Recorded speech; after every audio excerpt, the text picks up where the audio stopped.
Hello 100 ডেজের চ্যালেঞ্জে আজ day 15। So hello everyone, কেমন আছো তোমরা সবাই? আশা করি অনেক ভালো আছো। তোমাদের ভালোবাসায় আমি অনেক ভালো আছি। তো আজকে কোনো কাজকর্ম না, আজকে তোমাদের সাথে শেয়ার করবো রান্না বান্না। তো দেখো, প্রথমত সব সবজিগুলো কেটে নিয়েছে আর এখানে আমি পটল ভাজা বসিয়ে দিয়েছি। তারপর আমি বুঝতে পারলাম না আমার পটল ভাজাটা হয়ে কোথায় গেল, আমি নিজেও খুঁজে পেলাম না। তারপর এখানে পেঁপে আলু দিয়ে আর মাছ দিয়ে তরকারি করব, সেই কারণে পেঁপে আলু ভেজে রেখেছি। আর এখানে আমার ভাতটাও হয়ে গেছে, ভাতটাও কখন বসিয়েছি সেটাও আমি বুঝতে পারলাম না। আর করব পাকা পটলের ঝাল। তো পাকা পটলের ঝাল কে কে খেয়েছো অবশ্যই আমাকে কমেন্ট করে বলো। আর আমি তো বিয়ে হওয়ার পর এই প্রথমবারই খেয়েছি, তো এখানে এসেই তো আমি এই পাকা পটলের ঝালের মধ্যে প্রেমে পড়ে গেছি, মানে এতটাই টেস্টি হয়। তো এখানে আমি সব পাকা পটলগুলো বেছে নিচ্ছি।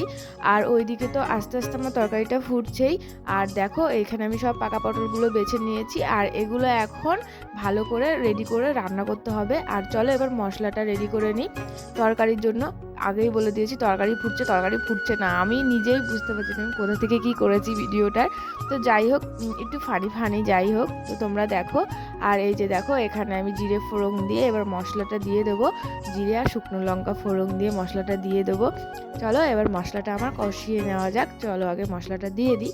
আর আমি এইভাবেই মশলা রেডি করে দিই, তো এটা আমার সুবিধাজনক মনে হয়।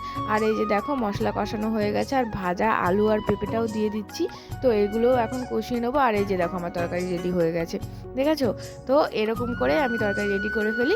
তারপরে এই যে আমি এখানে ভাত নিয়ে বসে পড়েছি। ওই যে আমার পটল ভাজা পাকা পটলের ঝাল আর এইদিকে মাছের ঝোল। তো আমার ওইদিকে খাওয়া দাওয়া করে এবার চলে যাচ্ছি ছাদে গিয়ে একটু মাথাটা আঁচড়াবো, সেই কারণে চিরুনি নিয়ে চলে এসেছি। এবার একটু মাথা আঁচিয়ে নেবো। আর আজকে এইটুখানি ব্লগটা বেশি বড় করব না।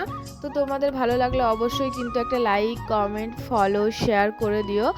আর ইউটিউব থেকে যারা দেখছো তারা অবশ্যই একটা সাবস্ক্রাইব করে দিও। আর এই যে এখন আমি মাথাটা আঁচড়িয়ে এবার একটু চুলগুলো বেনুনি করে নিচ্ছি, কারণ প্রত্যেক দিন বিকেলবেলা আমি চুলগুলো বেনুনি করে নিই। তো খাওয়া দাওয়া করে তো শুয়ে একটু রেস্ট নিয়ে তারপর বিকেলবেলা এখানে এসেছি মাথা আঁচড়াতে। তারপর ঘরে চলে এসেছি, ঘরে এসে এবার একটু সিঁদুর পরে নেবো। আর ভিডিওটা এখানে শেষ করছি। ভালো লাগলে অবশ্যই একটা লাইক করে দিও কিন্তু।